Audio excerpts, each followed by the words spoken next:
नमस्कार साथियों, आप सभी का स्वागत है मेरे YouTube चैनल पर। साथियों, हमारा इलेक्ट्रिकल के अंदर लेसन चल रहा है। लेसन नंबर है हमारा 5। लेसन का नाम है हमारा मैग्नेट। इसके अंदर हम 4 क्लास अब तक लगा चुके हैं। 4 क्लास हमने क्या क्या सीखे हैं 4 क्लास में, थोड़ा एक बार हल्का से रिवाइज कर देता हूं। इन 4 क्लासों में हमने सीखा है, पहले क्लास के अंदर हमने सीखा था चुंबक के बारे में सामान्य जानकारी प्राप्त की थी। सेकंड क्लास के अंदर हमने चुंबक से रिलेटेड जितने भी डेफिनेशंस हैं, लगभग 2 घंटे की क्लास में हमने उनको कवर किया था और बहुत अच्छे ढंग से मैंने समझाने का प्रयास किया था। उसके बाद 3 नंबर हमारी जो क्लास थी उसमें मैंने हिस्टेरिसिस वक्र के बारे में आपको पूरा डीप से डीप बताया था, लगभग 1 घंटे की क्लास वो भी थी। उसके बाद 4 नंबर क्लास के अंदर मैंने जितने भी मैग्नेटिक मटेरियल्स हैं उनके मैंने प्रकार कितने प्रकार के हैं और हर प्रकार के अंदर कौन कौन से पदार्थ आते हैं उनके बारे में अपने विस्तार से चर्चा की थी। साथियों, अब से अपने एक थोड़ा काम किया करेंगे। जब भी क्लास स्टार्ट होगी तो मैं आपसे 10 क्वेश्चन पूछा करूंगा। उन 10 क्वेश्चन का जवाब आपको इसी क्लास के इसी क्लास के कमेंट बॉक्स में आपको बताना है और हर दिन अपना ऐसे किया करेंगे। जितनी भी अपनी क्लास आएगी नेक्स्ट आगे उसमें अपने 10 क्वेश्चन पूछा करेंगे। अब ये जो 10 क्वेश्चन रहेंगे ये हमारे 10 क्वेश्चन रहा करेंगे जितने अपने क्या है ये इस लेसन के अंदर जो भी लेसन चल रहा होगा उसमें से ही पूछेंगे। जैसे मैग्नेट का लेसन है तो मैग्नेट से ही 10 क्वेश्चन आपसे पूछे जाएंगे। तो आज का पहला क्वेश्चन आपसे ये रहेगा मैग्नेट के अंदर कि किसी चुंबक के समान ध्रुव आपस में कौन सा प्रभाव अनुभव करते हैं, ये आपका पहला क्वेश्चन है। 2 नंबर क्वेश्चन आपका ये रहेगा कि चुंबकीय अक्ष और चुंबकीय उदासीन अक्ष यानी मैग्नेटिक एक्सिस और मैग्नेटिक न्यूट्रल एक्सिस के बीच में कितने डिग्री का कोण बनता है। तीसरा क्वेश्चन आपका ये रहेगा कि चुंबकीय फ्लक्स घनत्व के सभी मात्रक और सूत्र क्या क्या है। जितने मात्रक आपको मैंने एमकेएस में बताए हैं, सीजीएस में बताए हैं, वो सारे आपको बताने हैं। चौथा क्वेश्चन आपके लिए ये रहेगा कि वायु की एयर की परमेबिलिटी का मान कितना होता है। एब्सोल्यूट परमेबिलिटी बतानी है आपको और रिलेटिव परमेबिलिटी का मान भी आपको बताना है। पांचवा क्वेश्चन आपके लिए ये रहेगा कि ससेप्टेबिलिटी का क्या मात्रक होता है। छठा क्वेश्चन आपके लिए ये रहेगा कि किसी पदार्थ के अंदर अगर अपने को हिस्टेरिसिस लॉस कम करना है तो कौन सा पदार्थ मिलाना जरूरी है। सातवां क्वेश्चन आपके लिए ये रहेगा कि डायामैग्नेटिक मटेरियल्स हैं, जो डायामैग्नेटिक मटेरियल्स हैं उनकी ससेप्टेबिलिटी का मान क्या होता है। आठवां क्वेश्चन आपके लिए रहेगा जितने भी फेरोमैग्नेटिक मटेरियल्स हैं, लगभग 5-6 पदार्थ मैंने आपको बताए हैं, उन सब के आपको नाम बताने हैं। 9वां क्वेश्चन आपके लिए रहेगा जो अपने अब तक कर चुके हैं उनमें से अपने अगर क्वेश्चन मैं अगर पूछता हूं आपसे तो 9वां क्वेश्चन आप ये याद करना और बताना मेरे को कि रिटेंटिविटी का क्या मात्रक होता है, धारणा शक्ति जिसका इंग्लिश में नाम होता है। और 10वां और अंतिम क्वेश्चन रहेगा कि किसी चुंबक के अंदर रिलेक्टेंस का क्या सूत्र है और उसके क्या मात्रक हैं। तो आज के 10 क्वेश्चन हैं। इन 10 क्वेश्चन का जवाब आपको कमेंट बॉक्स में बताना है सभी को। अगर किसी का 10 आपको रेगुलर बताने हैं, क्वेश्चन नंबर 1 का उत्तर ये, क्वेश्चन नंबर 2 का उत्तर ये, क्वेश्चन नंबर 3 का उत्तर, इस प्रकार से पूरे अपने 10 के 10 जवाब आपको देने हैं। अगर किसी का कोई जवाब गलत होगा और तो मैं उसको सही करने बताऊंगा भी सही कैसे होगा। और ये क्वेश्चन अगर आपको नहीं आते तो मेरी जो 4 क्लास है वो आप देख लीजिए, मैग्नेट लेसन प्लेलिस्ट में पड़ा है। 4 क्लास अब तक उसकी हो चुकी है, तो 4 क्लास को आप देखिए, इन 10 क्वेश्चनों का आपको जवाब मिल जाएगा। आज हमारी क्लास नंबर है 5, जिसके अंदर हम पढ़ेंगे चुंबक से रिलेटेड कुछ वैज्ञानिक हैं जिन्होंने नियम दिए हैं। वो नियम बहुत इंपॉर्टेंट है। क्योंकि आगे हमारे कुछ लेसन आने वाले हैं डीसी जनरेटर, मोटर के, ट्रांसफॉर्मर के, और भी काफी सारे लेसन आने वाले हैं। उन सब के अंदर इन नियम का उपयोग होगा, तो आपको ये नियम बहुत अच्छे ढंग से याद करने हैं। कुछ नियम के अंदर फार्मूला भी है, वो भी आपको याद करने हैं। और आज की जो क्लास हमारी है ये इस लेसन की अंतिम क्लास रहेगी, और इस क्लास के साथ ये लेसन हमारा खत्म हो जाएगा। इसके बाद हम एक लेसन करेंगे बहुत इंपॉर्टेंट, नेक्स्ट अपने क्लास में करेंगे, नया लेसन स्टार्ट करेंगे, डीसी जनरेटर का लेसन करेंगे। ठीक है साथियों, तो आज ये लेसन इस लेसन की अंतिम क्लास है, 5 क्लास हो जाएगी हमारी, तो 5 क्लास में मैंने इसको कंप्लीट करना था। तो चुंबक से रिलेटेड वैज्ञानिकों द्वारा प्रतिपादित किए गए नियम। सबसे पहला नियम अगर मैं पढ़ता हूं, सबसे पहला नियम मतलब मैं अपने हिसाब से बता रहा हूं आपको, आप अपने हिसाब से कौन सा भी याद कर सकते हो। सबसे पहले एक वैज्ञानिक आता है ओरेस्टेड का नियम। ओरेस्टेड का नियम, देखो साथियों, वैसे तो मैं आपको ये जो नियम है ये मैं आपको समझा चुका हूं। लेसन नंबर हमारा था पहला, प्रारंभिक विद्युत के अंदर ये नियम मैंने आपको समझा दिया है। दोबारा से फिर कर लेते हैं ओरेस्टेड का क्या नियम है, क्योंकि सबसे पहला नियम आपको ये समझना चाहिए चुंबक से रिलेटेड। इस वैज्ञानिक ने लगभग 1840 या 50 के आसपास एक नियम दिया था। इस नियम में इस वैज्ञानिक ने यह बताया था कि कोई भी तार है, कोई भी कंडक्टर है, उसके अंदर यदि धारा दी जाती है, चाहे वो धारा एसी दे रहे हैं चाहे अपने डीसी दे रहे हैं, कोई भी कंडक्टर है अगर उसके अंदर धारा दी जा रही है तो उसके चारों ओर एक मैग्नेटिक फील्ड बनता है, एक चुंबकीय क्षेत्र बनता है। ये इस वैज्ञानिक का नियम है। दोबारा समझिए कि कोई भी एक वायर है, यदि अपने उसके अंदर करंट देते हैं आई, तो उसके चारों ओर एक एरिया बनेगा, चारों ओर एक एरिया बनेगा, जिसे अपने जो एरिया होता है सेकेंडरी प्रकार का, कॉन्सेंट्रिक प्रकार का होता है, यानी जिसका केंद्र एक ही होता है। जितने भी इसके अंदर सर्किल बनेंगे, सर्किलाकार इसका एरिया बनेगा, जितने भी सर्कल बनेंगे सबका जो केंद्र होगा वो एक होगा। इस प्रकार से एरिया बनता जाता है। जब भी अपने कोई वायर के अंदर करंट प्रवाहित करते हैं तो उसके चारों ओर एक मैग्नेटिक फील्ड का एरिया बनेगा, यानी यहां चारों ओर इसके मैग्नेट रहेगा। इसके आसपास यदि आप कोई लोहे की वस्तु लेके जाते हो इस एरिया के पास, तो वो लोहे की वस्तु को ये जो मैग्नेट है ये अपनी तरफ आकर्षित कर लेगा। ये इस वैज्ञानिक का ओरेस्टेड का नियम है, जो आपको समझ में आ गया होगा। अगर आपको नोट करना है तो आप नोट कर सकते हो कि यदि कोई वायर के अंदर, यदि कोई तार में विद्युत धारा प्रवाहित की जाए तो उस तार के चारों ओर एक चुंबकीय क्षेत्र बन जाता है। यह ओरेस्टेड का नियम कहता है। ठीक है साथियों, बहुत सिंपल, बहुत आसान और बहुत इंपॉर्टेंट है ये। इसके बाद 2 नंबर अपने नियम करते हैं।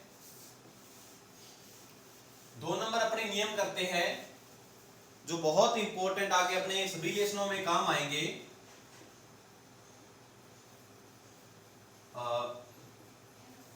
माइकल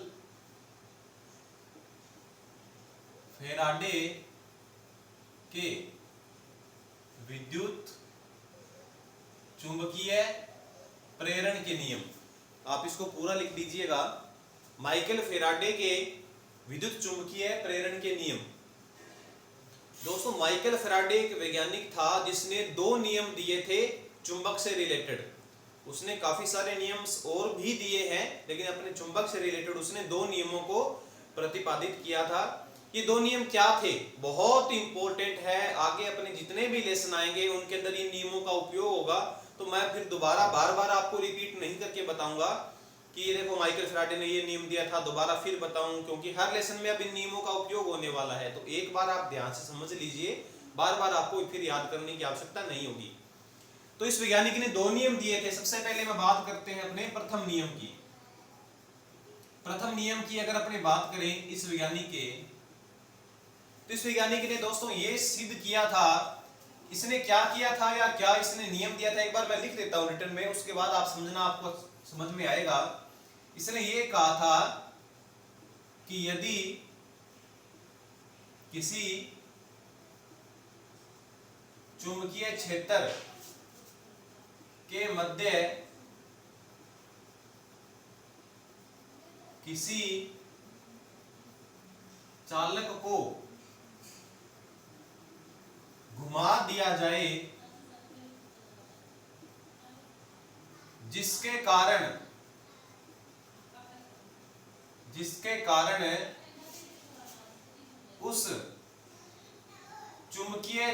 क्षेत्र के मान में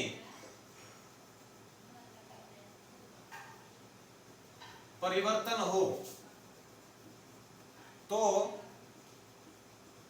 उस चालक में एक ईएमएफ पैदा हो जाएगा।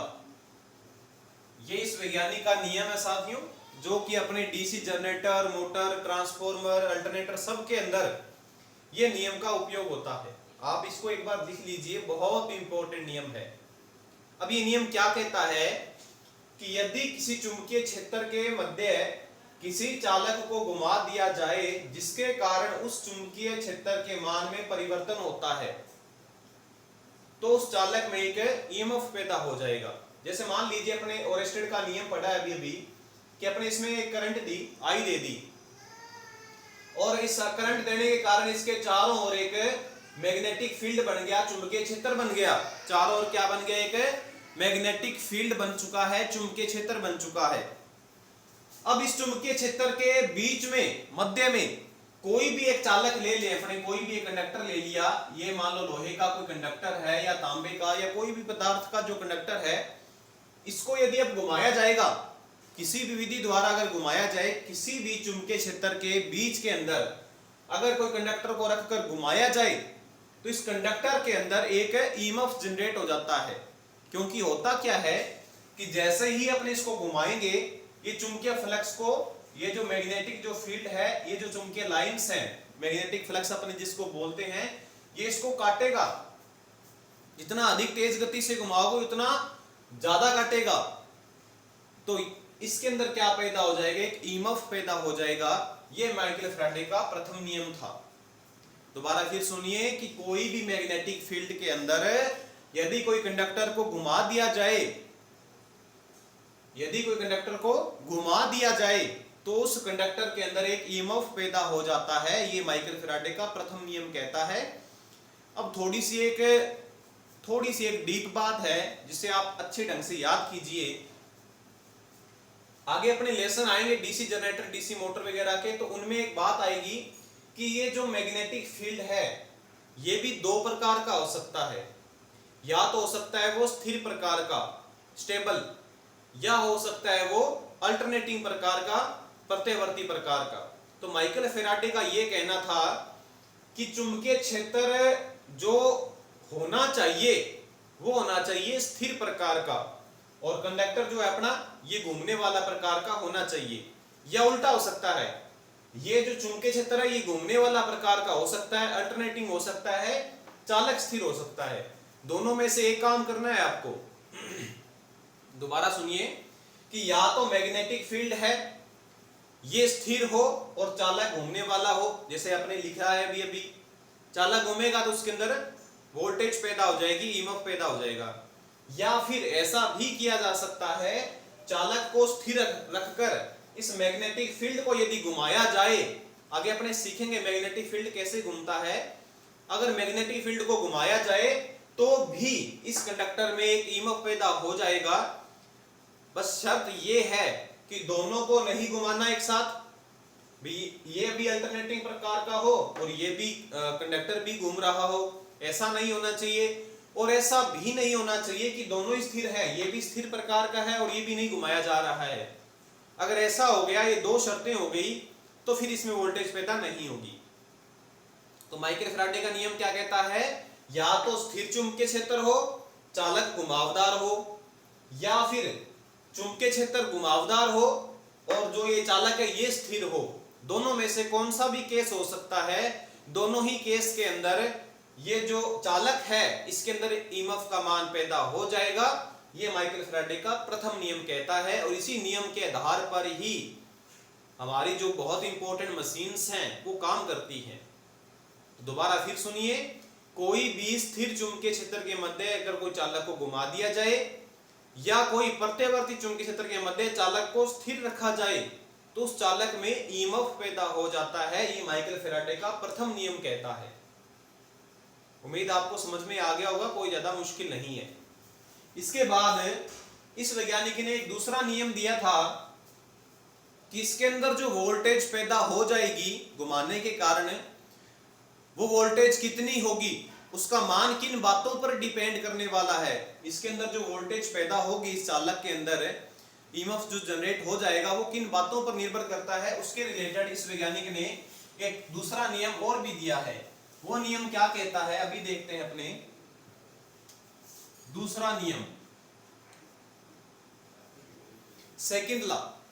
सेकंड नियम ये कहता है इस वैज्ञानिक का कि जैसे मान लीजिए ये चुंबकीय फ्लक्स है, ये बिल्कुल स्थिर प्रकार का है, घूम नहीं रहा चुंबकीय क्षेत्र, और ये जो चालक है अपने इसको घुमाया जा रहा है।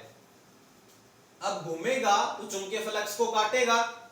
मान लीजिए पहले इसने जब इसको अपने घुमाना स्टार्ट किया था तो इसने 5 वेबर फ्लक्स को काटा, मान लीजिए 2 सेकंड में।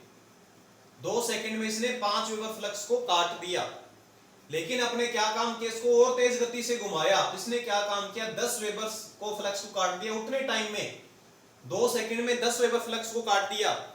फिर और तेज गति से घुमाएंगे तो नॉर्मल सी बात है, ज्यादा तेज गति से घुमाएंगे तो ज्यादा फ्लक्स को काटेगा। मान लीजिए अब इसने 20 वेबर फ्लक्स को काट दिया 2 सेकंड में।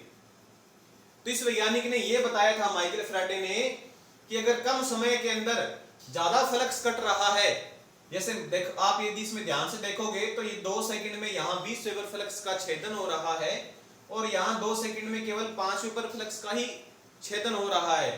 तो इस वैज्ञानिक ने दूसरा नियम ये बताया कि अगर कम समय के अंदर ज्यादा फ्लक्स कट रहा है, यानी इसका जो अनुपात आएगा, इसका अनुपात देखोगे तो आप 2.5 आएगा, इसका अनुपात देखोगे तो 5 आएगा, इसका देखोगे तो 10 आएगा।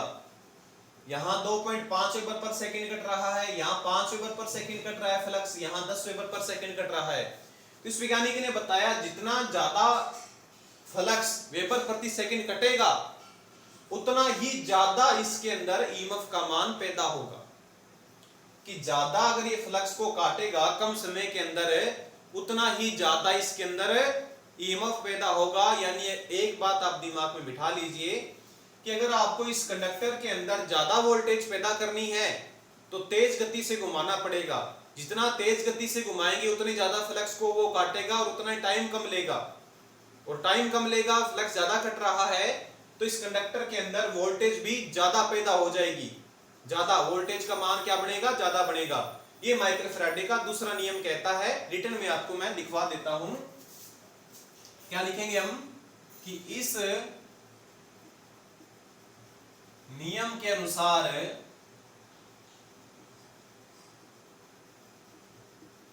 पैदा होने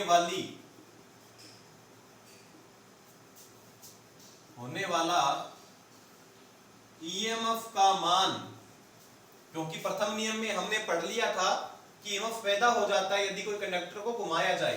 इस नियम के अनुसार पैदा होने वाला ईएमएफ का मान फ्लक्स परिवर्तन की दर के समानुपाती होता है। फ्लक्स परिवर्तन की दर के समानुपाती होता है। ये माइकल फैराडे का सेकंड लॉ कहता है। यानी कि जो वोल्टेज E पैदा हो रही है ये प्रोपोर्शनल है फ्लक्स परिवर्तन φ2 - φ1/t। इस दो लाइनों को मैंने सूत्र में एक डेरिवेट करके आपको दिखा दिया। E माने वोल्टेज, समानुपाती है फ्लक्स परिवर्तन। पहले फ्लक्स कुछ कट रहा था, अब कुछ और कट रहा है। जैसे पहले 5 वेबर था, अब 10 वेबर है। इसका परिवर्तन यानी इसका घटाव बटे टाइम में कितना चेंज आया है, तो ये होता है। इसको अपने ऐसा भी लिख सकते हैं E समानुपाती d φ बटे dt। E समानुपाती डी फाई बटे डी टी।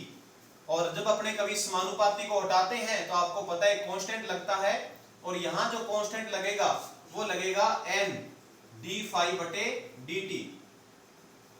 यानी जो वोल्टेज जो पैदा हो रही है वो डी फाई बटे डी टी, और n यहां पे अपने लेंगे टर्नों की संख्या, n आएगी यहां पे टर्नों की संख्या। यानी कि आपने इस कंडक्टर के अंदर यदि कोई वाइंडिंग की है, या ये जो कंडक्टर है इसकी अगर लेंथ ज्यादा है, टर्न ज्यादा है, लेंथ ज्यादा है, तो वोल्टेज भी ज्यादा ही पैदा होगी, क्योंकि फ्लक्स को वो ज्यादा काटेगा। तो E बराबर n डी फाई बटे डी टी। यह आप फार्मूला नोट कर लीजिए। इस फार्मूला से अपने ट्रांसफॉर्मर की ईएमएफ समीकरण को जनरेट करेंगे। ये बहुत इंपॉर्टेंट फार्मूला है सेकंड लॉ का, E बराबर n डी फाई बटे डी टी। तो ये माइकल फैराडे के दो नियम थे, दोनों नियम आप समझ चुके होंगे, बहुत आसान है। प्रथम नियम तो ये कहता है कि यदि कोई कांस्टेंट मैग्नेटिक फील्ड है और उसके बीच में चालक को घुमाया जा रहा है, या फिर चालक कांस्टेंट है, चालक एकदम स्थिर है और मैग्नेटिक फील्ड को घुमाया जा रहा है, दोनों ही केस के अंदर जो कंडक्टर है, जो चालक है, उसके अंदर वोल्टेज पैदा हो जाएगी। ये प्रथम नियम कहता है। सेकंड नियम ये कहता है कि जो वोल्टेज पैदा होगी वो फ्लक्स परिवर्तन के दर के समानुपाती होगी।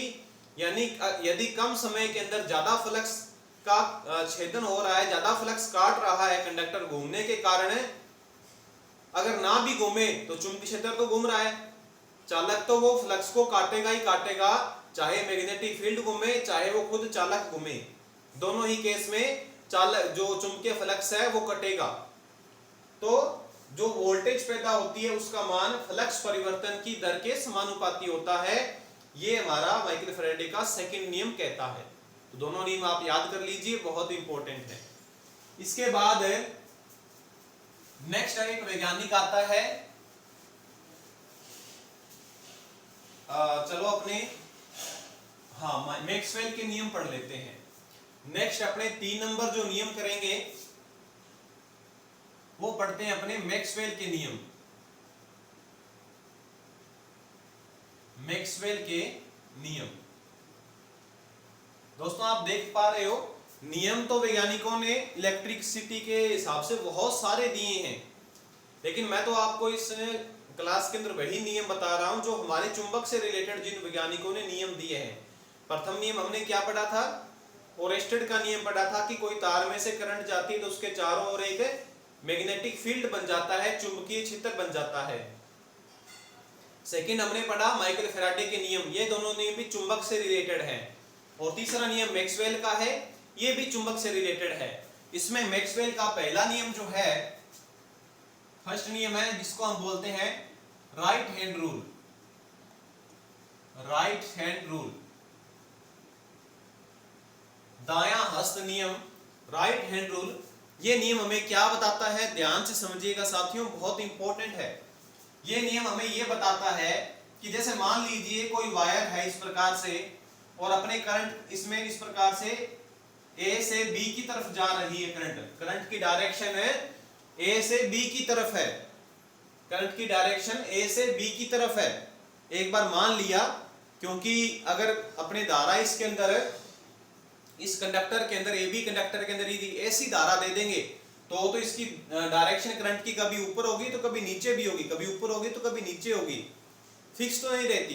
डीसी अगर अपने सप्लाई दे दें तो इसके अंदर करंट की डायरेक्शन एकदम फिक्स रहती है, पॉजिटिव से नेगेटिव की ओर। तो अपने एक बार अज्यूम किया, माना कि करंट की डायरेक्शन ए से बी की तरफ है, तो राइट हैंड रूल ये कहता है कि अपना जो ये दाहिना हाथ है, राइट हैंड हमारा, अगर मैं अपने हिसाब से देखा जाए तो मेरा राइट हैंड ये है। इस वैज्ञानिक ने ये कहा कि आपको करना ये है कि करंट की डायरेक्शन में अंगूठा का डायरेक्शन रखना है। जैसे करंट अगर ऊपर की तरफ है तो अंगूठे का डायरेक्शन ऊपर रखना है, अगर करंट नीचे की तरफ है तो अंगूठा नीचे की तरफ रखना है। करंट की डायरेक्शन अगर इस साइड में है तो अंगूठा इस साइड में, अगर इस साइड में तो इस साइड में। जैसे इसमें अगर आप देख पा रहे हो तो करंट की डायरेक्शन ऊपर की तरफ है तो अंगूठा ऊपर की तरफ हो गया, और मुड़ी जो उंगलियां बच गई, जो उंगलियां हैं आप देखो, अंगूठा ऊपर की तरफ करने पर, अंगूठा अगर इसमें देखा जाए तो अंगूठा ऊपर की तरफ करने पर उंगलियां इस प्रकार से मुड़ रही हैं। ऐसे तो अपने ऐसे तो मोड़ नहीं सकते, हाथ टूट जाएगा। ऐसे मोड़ेंगे अपने, अंगूठा जो है वो करंट की डायरेक्शन में है तो मुड़ी हुई उंगलियां चुंबकीय क्षेत्र की दिशा बताएगी, क्योंकि हमें यह भी तो पता करना है, करंट की डायरेक्शन तो मेरे को पता है किस दिशा में है, लेकिन हमें यह भी तो पता करना है कि चुंबकीय क्षेत्र की दिशा किस प्रकार से है। क्या वो चुंबकीय क्षेत्र क्लॉकवाइज है या वो चुंबकीय क्षेत्र एंटी क्लॉकवाइज है। जैसे अगर इसमें देखा जाए तो मुड़ी हुई उंगलियां इस प्रकार से हैं, ऐसे हैं, आप देख पा रहे हो, मुड़ी हुई उंगलियां इस प्रकार से है, यानी कि इसमें जो मैग्नेटिक फील्ड जो बन रहा है उसकी डायरेक्शन ऐसे है। ये देखो आप दोस्तों, ये देखो, यानी कि इसमें जो चुंबकीय क्षेत्र है वो किस प्रकार से है, एंटी क्लॉकवाइज है। तो चुंबकीय क्षेत्र की डायरेक्शन अपने पता चल गई। तो ये मैक्सवेल का प्रथम नियम है राइट हैंड रूल, कि अगर राइट हैंड का जो अंगूठा है थंब, उसको अगर करंट की डायरेक्शन में कर लिया जाए तो जो मुड़ी हुई उंगलियां हैं ये चुंबकीय क्षेत्र की दिशा को इंगित करेंगी। जैसे अगर मान लीजिए करंट अगर नीचे की तरफ है, ए बिंदु यहां और बी बिंदु यहां, अगर करंट नीचे की तरफ है तो मुड़ी हुई उंगली इस प्रकार से हो गई, यानी कि इसमें करंट की डायरेक्शन इस प्रकार से होगी, चुंबकीय क्षेत्र की डायरेक्शन इस प्रकार से होगी क्लॉकवाइज। आप ये खुद करके देखिए, आपको समझ में आ जाएगा, कोई मुश्किल नहीं है। इस वैज्ञानिक ने क्या नियम दिया है वो थोड़ा लिख देता हूं। राइट हैंड रूल क्या कहता है कि यदि दाएं हाथ के अंगूठे को धारा की दिशा में रखा जाए तो मुड़ी हुई उंगलियां चुंबकीय क्षेत्र की दिशा बताती है। यानी ये जो रूल है, राइट हैंड जो रूल है, ये किस चीज को ज्ञात करने के लिए लगाया जाता है। ये क्वेश्चन आपके ऑब्जेक्टिव में आ सकता है कि राइट हैंड रूल का उपयोग किसको ज्ञात करने में लगाते हैं, तो चुंबकीय क्षेत्र की दिशा को पता लगाने के लिए। चुंबकीय क्षेत्र की दिशा, उसका मान नहीं, चुंबकीय क्षेत्र का मान नहीं पता लगाना, चुंबकीय क्षेत्र की दिशा, कि चुंबकीय क्षेत्र क्लॉकवाइज है या एंटी क्लॉकवाइज है, ये हमें राइट हैंड रूल बताता है। जो स्टूडेंट आईटी करते हैं वो थोड़ा कंफ्यूज हो जाते हैं, क्योंकि आगे डीसी जनरेटर के अंदर अपने फ्लेमिंग का राइट हैंड रूल आता है, तो वो राइट हैंड रूल और ये राइट हैंड रूल, वो दोनों को एक ही समझ बैठते हैं, तो गलत है। ये मैक्सवेल ने दिया है राइट हैंड रूल, वो फ्लेमिंग का राइट हैंड रूल है, उसमें कुछ अलग चीज हमें पता चलती है।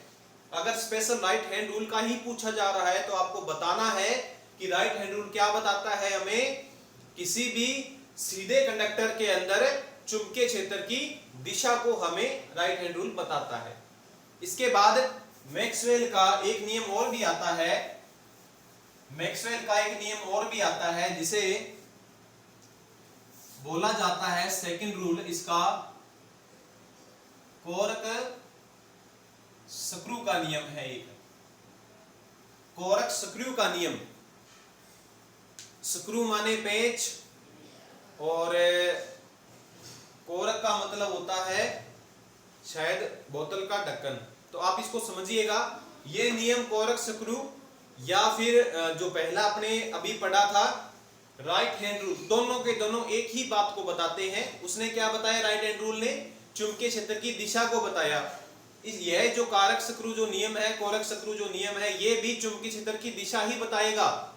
दोनों में से कौन सा भी नियम लगा सकते हो। अब ये नियम क्या कहता है, ध्यान से समझिएगा साथियों। जैसे अगर अपने इसकी बात करें तो इसके अंदर हमने राइट हैंड रूल से पता लगा लिया कि इसकी जो चुंबकीय क्षेत्र की जो दिशा है वो एंटी क्लॉकवाइज होने वाली है। क्या कोरक स्क्रू नियम से भी इसकी दिशा एंटी क्लॉकवाइज निकलती है, देखते हैं अभी। तो इसके अंदर करंट नीचे से ऊपर की तरफ जा रही है। अगर आप देखोगे इस कंडक्टर के अंदर करंट नीचे से ऊपर की तरफ जा रही है, तो ये कोरक स्क्रू नियम ये कहता है साथियों कि जिस प्रकार से करंट ऊपर की तरफ आ रही है, तो अपने अगर कोई बोतल है मान लीजिए उसको, या मान लीजिए कोई पेच है, या मान लीजिए कोई पेच है, पेच माने स्क्रू है, उसको अगर आप ऊपर की तरफ लेके आना, जिस दिशा में करंट जाती है उस दिशा में स्क्रू को ऊपर की स्क्रू को लेके आना है। जैसे करंट अगर नीचे जा रही है तो स्क्रू को नीचे लेके जाना है, और अगर करंट ऊपर जा रही है तो स्क्रू को ऊपर लेके जाना है। अब आप सोचिए किसी चीज के अंदर अगर स्क्रू कसा हुआ है और करंट की डायरेक्शन में स्क्रू को लेके जाना है, यानी करंट ऊपर जा रही है तो स्क्रू को भी ऊपर लेके जाना है। तो ऊपर लेके जाना है तो आपको खोलना पड़ेगा, वो स्क्रू नट खोलना पड़ेगा। तो खोलेंगे, जब आप देखोगे खोलेगे तो आपको पता चलेगा उसकी डायरेक्शन एंटी क्लॉकवाइज होगी। जिस दिशा के अंदर स्क्रू की डायरेक्शन होगी वही दिशा चुंबकीय फ्लक्स को इंगित करती है, चुंबकीय फ्लक्स की दिशा को इंगित करती है। ये कोरेक्स स्क्रू का रूल है, बहुत इजी रूल है। दोबारा से फिर सीखिए, बहुत आसान है। क्या बताया मैक्सवेल ने? राइट हैंड रूल भी लगा सकते हो, वो भी बहुत आसान है। आपने देख लिया, जिस दिशा में करंट है उस दिशा में अंगूठा किया, और जो मुड़ी हुई उंगलियां हैं वो चुंबकीय क्षेत्र की दिशा बता रही है। अब कोरेक्स स्क्रू नियम भी यही कहता है कि जिस दिशा में करंट जा रही है उस दिशा के अंदर, उसी दिशा में स्क्रू को लेके जाना है। अब जैसे मान लीजिए करंट अगर ऊपर की तरफ जा रही है तो स्क्रू को आपको ऊपर लेके जाना है। तो ऊपर लेके जाओगे तो करंट की जो चुंबकीय क्षेत्र की जो डायरेक्शन बनेगी या उस स्क्रू की डायरेक्शन बनेगी वो बनेगी एंटी क्लॉकवाइज। क्या बनेगी दोस्तों? Anti clockwise. जैसे मान लीजिए अब इसमें करंट नीचे की तरफ है, स्क्रू को नीचे लेके जाना है। तो नीचे लेके जाना मतलब टाइट करना है।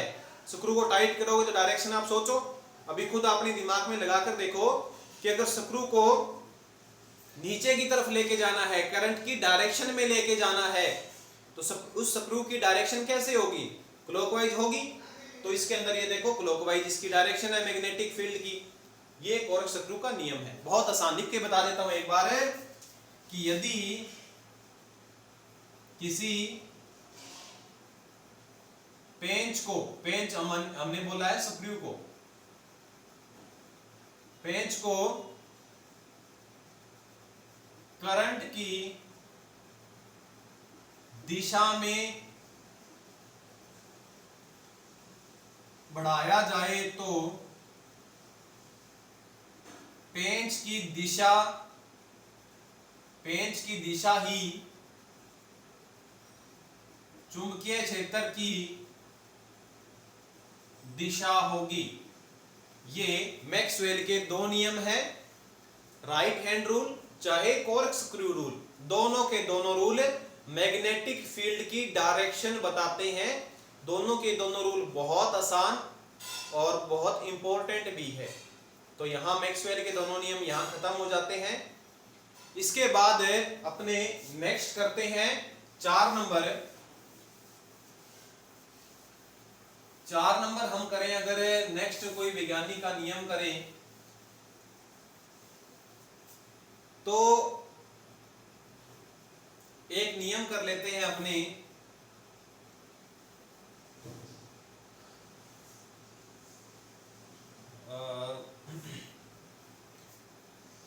4 नंबर अगर अपने पढ़ा जाए तो एक हेलिक्स का नियम है। हेलिक्स का नियम,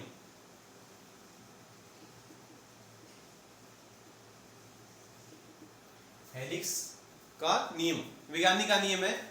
इसने बताया कि जो मैक्सवेल ने जो बताया वो तो एक सीधे कंडक्टर में बताया, चुंबकीय क्षेत्र की दिशा उसने सीधे कंडक्टर में बताई।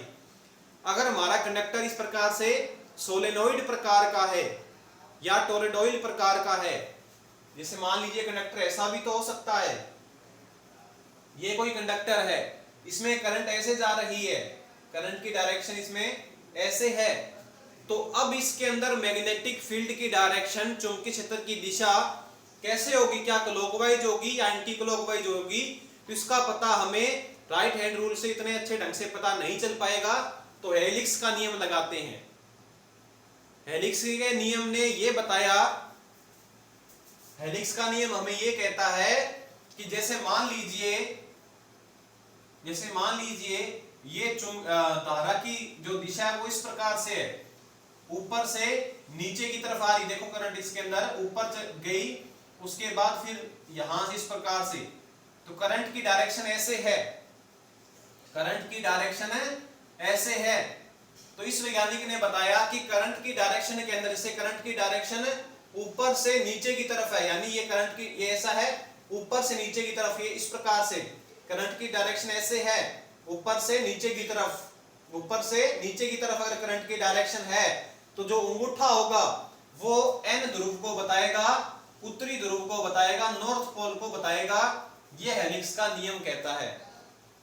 थोड़ा दोबारा समझिए कि करंट की डायरेक्शन में आपको उंगलियों की दिशा करनी है। ये जो उंगलियां हैं इसकी दिशा करंट की डायरेक्शन के अनुसार होनी चाहिए। ऊपर से नीचे की तरफ है करंट तो उंगलियां भी ऊपर से नीचे की तरफ, ठीक है साथियों। तो जो अंगूठा होगा वो एन पोल को दर्शाएगा। ये हेलिक्स का नियम कहता है।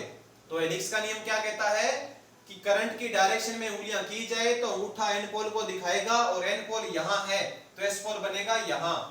तो हमेशा चुंबकीय क्षेत्र कैसे जाता है, एन पोल से एस पोल की तरफ जाता है। चुंबकीय क्षेत्र कैसे जाएगा, एन पोल से एस पोल की तरफ जाता है। तो ये हेलिक्स का नियम बताता है। इसके बाद एक एंड रूल भी आता है, एंड रूल, जिसे हिंदी में बोला जाता है सिरे का नियम। एंड माने सिरा, अंतिम, सिरे का नियम। एंड रूल क्या बताता है कि जैसे मान लीजिए कोई कंडक्टर है, वही रूल, वही जो हेलिक्स ने बताया वही ये बताने वाला है, कोई मुश्किल नहीं है। जैसे मान लीजिए कोई कंडक्टर है, इसमें करंट ऐसे जा रही है और इसमें मान लीजिए करंट ऐसे चल रही है। इसमें जो करंट है वो एंटी क्लॉकवाइज है और उसमें दूसरा जो कंडक्टर है उसमें करंट है क्लॉकवाइज है। तो ये एंड रूल ये बताता है कि अगर इसमें करंट की डायरेक्शन एंटी क्लॉकवाइज है तो ये पोल एन पोल होगा। अगर इसके अंदर करंट की डायरेक्शन क्लॉकवाइज है तो ये इसमें जो पोल बनेगा वो एस पोल बनेगा। ये एंड रूल हमें बताता है। बहुत ही इजी रूल है। दोनों के दोनों नियम, हेलिक्स का नियम और एंड रूल, ये दोनों के दोनों नियम हमें क्या बताते हैं, पोल की डायरेक्शन बताते हैं। एन ध्रुव और एस ध्रुव की डायरेक्शन का हमें ये दोनों नियम पता लगाते हैं। तो बहुत आसान ये भी। नेक्स्ट अपने 6 नंबर अगर रूल पढ़ें तो 6 नंबर हम रूल पढ़ते हैं। बायो सावर्ट का एक नियम है, वो आप देखिए दोस्तों, बायो सावर्ट का नियम।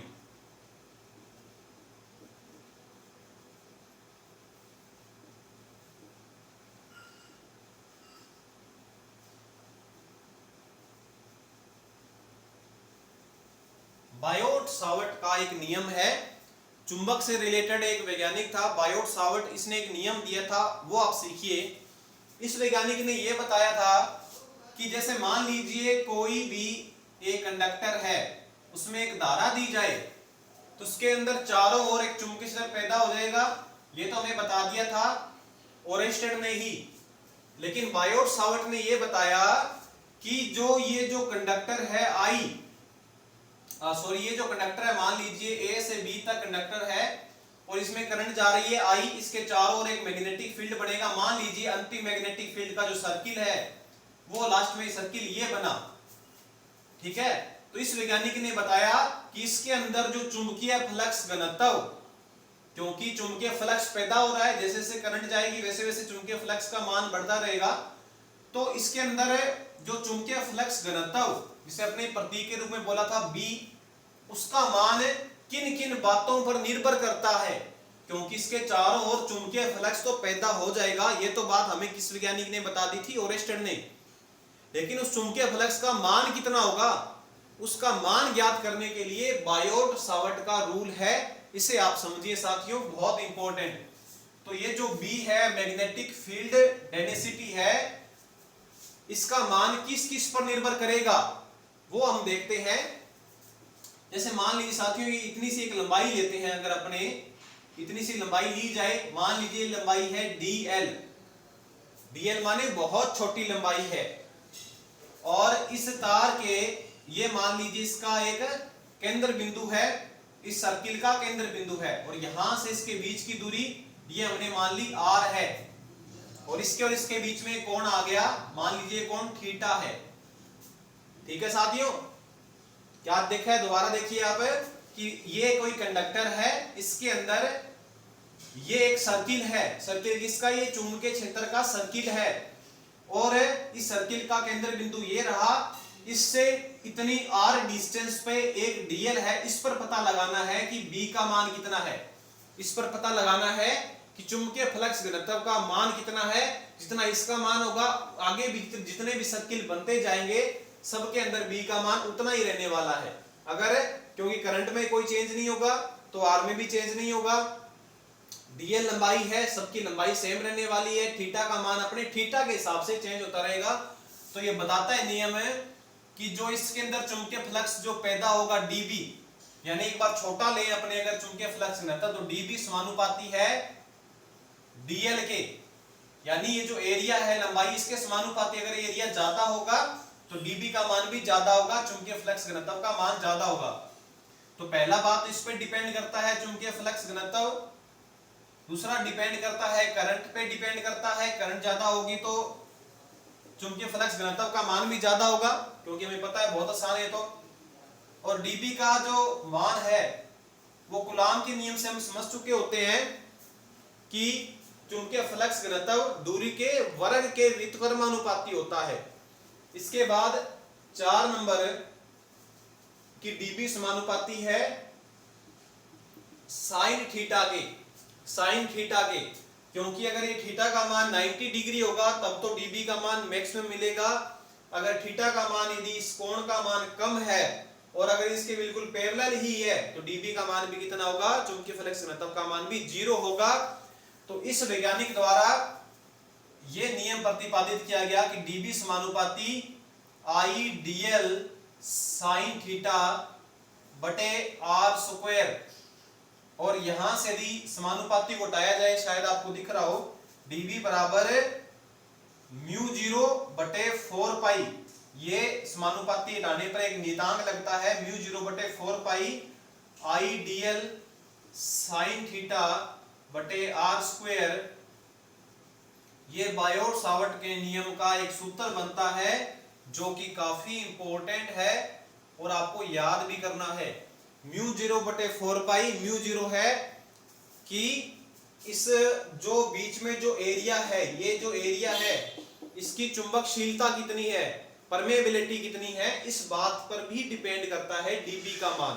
तो dB बराबर म्यू 0 बटे 4 पाई I dl साइन थीटा बटे r स्क्वायर। ये आपको याद करना है। क्या नियम बता, ये बायोट सावर्ट का नियम हमें क्या बताता है, एक बार फिर से दोबारा सुनिए साथियों।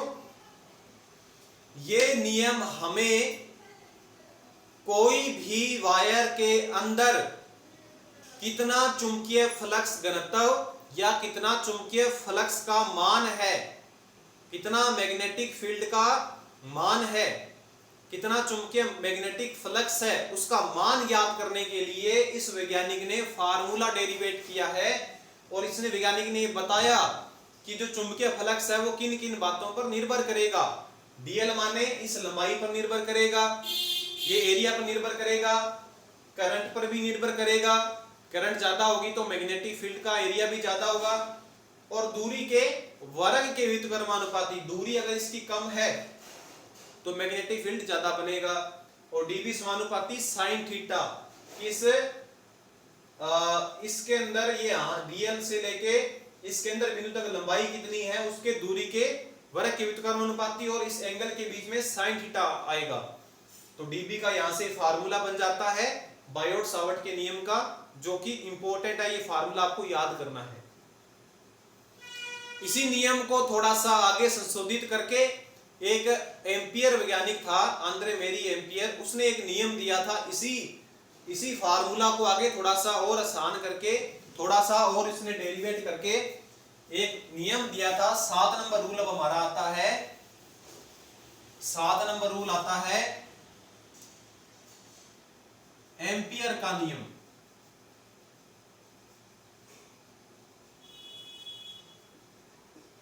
Amperes rule.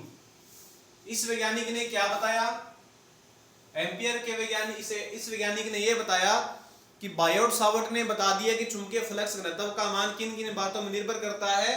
इस वैज्ञानिक ने डायरेक्ट चुंबकीय फ्लक्स का मान ही बता दिया। इस पूरे कंडक्टर के अंदर ये एक सर्किलाकार इसका एरिया है, क्योंकि अपने जैसे करंट प्रवाहित करेंगे तो इसके चारों ओर एक मैग्नेटिक फील्ड बनेगा।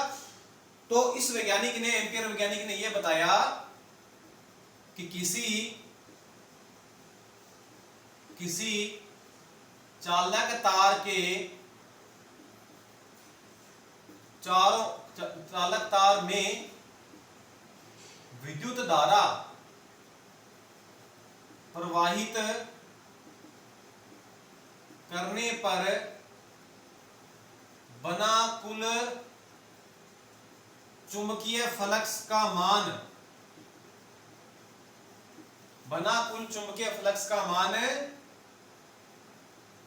विद्युत धारा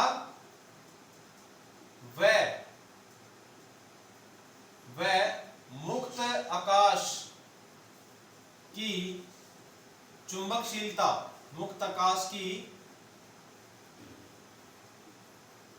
चुंबकशीलता के गुणनफल के बराबर होता है।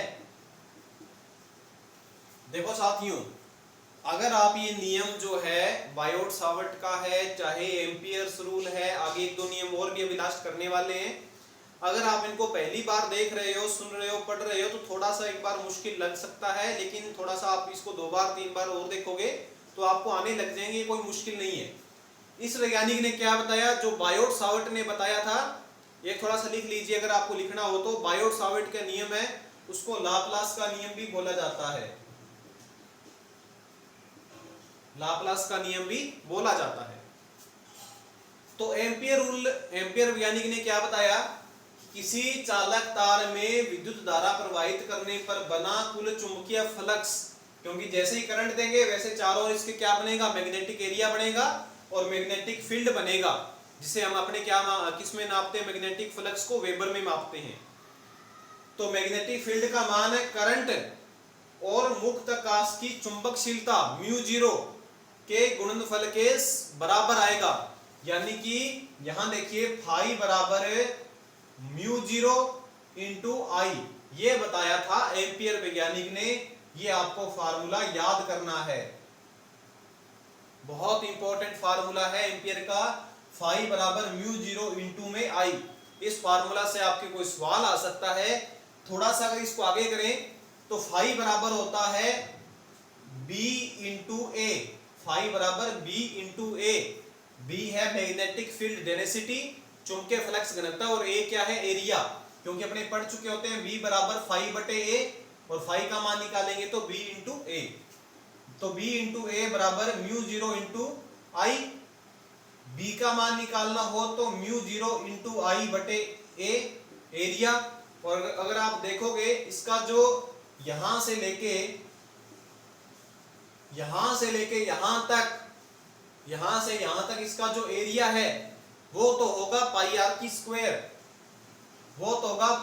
स्क्वायर, लेकिन अगर अपन इसको थोड़ा देखें, ये इसकी डीएल लंबाई है, डीएल, और यहां से ऐसे ऐसे सारे डीएल, यानी सारे अगर डीएल अपने जोड़ते जाएं, अपने को तो टोटल यहां से यहां तक की लंबाई लेनी है। अगर टोटल डीएल यहां से यहां तक जोड़ा जाए तो आप देखोगे यहां से यहां तक डीएल जो आएगा वो 2 पाई आर आएगा। तो यहां से यहां तक का जो डीएल का जो है मान वो 2 पाई आर है। तो जो बी का मान है वो μ0 इंटू आई बटे 2 पाई आर।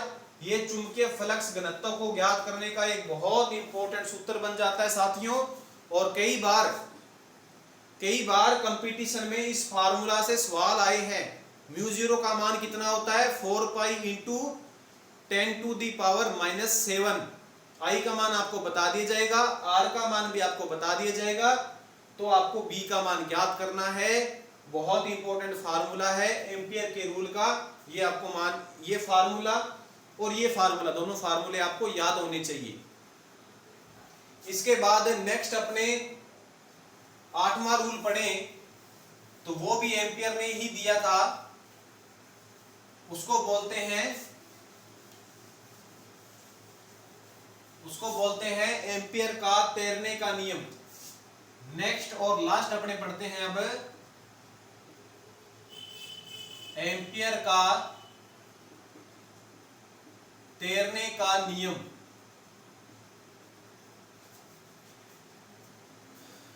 अब ये जो नियम है ये हमें क्या बताता है, ध्यान से सुनिएगा साथियों। जैसे मान लीजिए ये कोई कंडक्टर है, इसमें धारा ए से जा रही है, ए से बी की तरफ जा रही है, धारा ए से बी की तरफ जा रही है।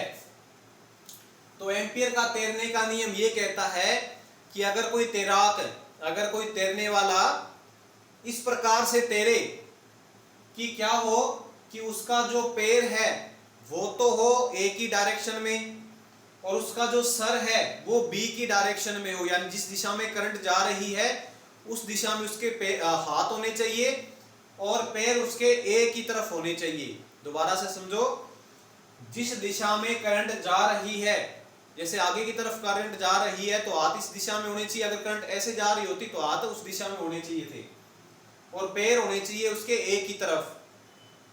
तो तैराक जिस प्रकार से तैरता है बी की दिशा में, बी की तरफ उसका हाथ होना चाहिए और ए की तरफ उसका पैर होना चाहिए, तो उसका जो लेफ्ट हाथ होगा, जो लेफ्ट हाथ जहां भी होगा वहां आएगा एन पोल। क्योंकि अगर आप देखोगे तो बी की तरफ अगर हाथ करोगे तो लेफ्ट हाथ इधर जाएगा तो ये एन पोल बनेगा और यहां बनेगा एस पोल, यानी कि एक वायर के बीच में यहां एन पोल है और यहां एस पोल है। तो एन और एस पोल की डायरेक्शन बताने के लिए एम्पियर का तैरने का नियम उपयोग किया जाता है। साथियों याद रख लीजिएगा, ये इंपॉर्टेंट है, ठीक है। दोबारा देखो, अगर कोई तैराक अपना पैर ए की तरफ और हाथ जो है वो बी की तरफ रखे, क्योंकि करंट की डायरेक्शन ऐसे ही बता रही है, अगर करंट की डायरेक्शन ऐसे होती, मान लीजिए ये ए है और ये बी है, तो उसका हाथ इधर होता और पैर उसका इधर होता, क्योंकि करंट की डायरेक्शन में उसके हाथ होने चाहिए। तो जो उसका लेफ्ट हाथ होगा वो एन पोल को दिखाएगा और राइट हैंड होगा वो एस पोल को दिखाएगा। ये एम्पियर का तैरने का नियम बताता है। इस बात को आप नोट कर लीजिए, लिख लीजिए। मैं लिखवा देता हूं कि यदि कोई तैराक अपने पैर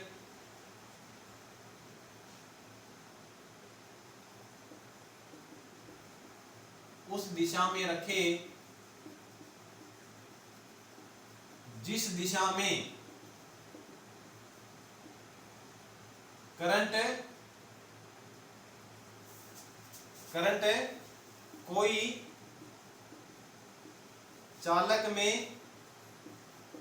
प्रवेश हुई है तथा हाथ उस दिशा में रखे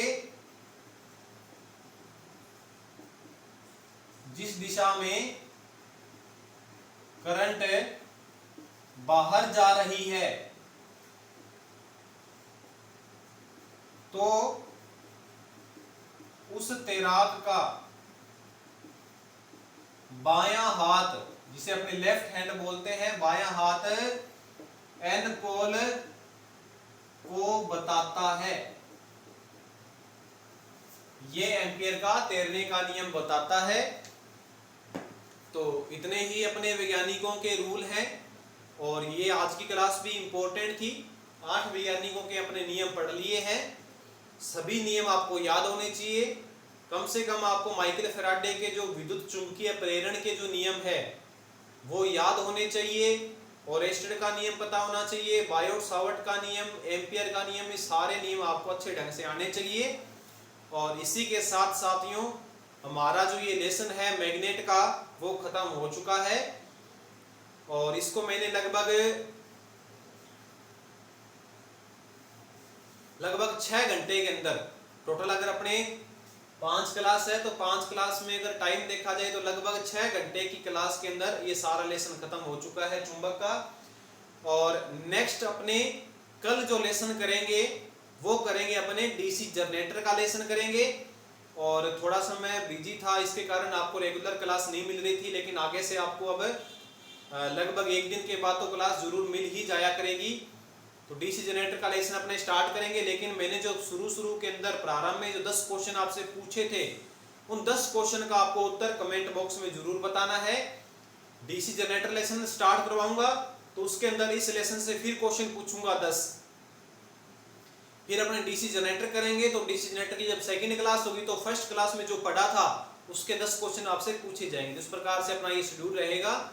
तो आपको बढ़िया ढंग से तैयारी करनी है, अच्छे ढंग से सारे जो टॉपिक्स हैं वो आपको लिख लिख कर क्लियर करने हैं। ठीक है साथियों, तो आज की क्लास यहीं समाप्त करते हैं। धन्यवाद।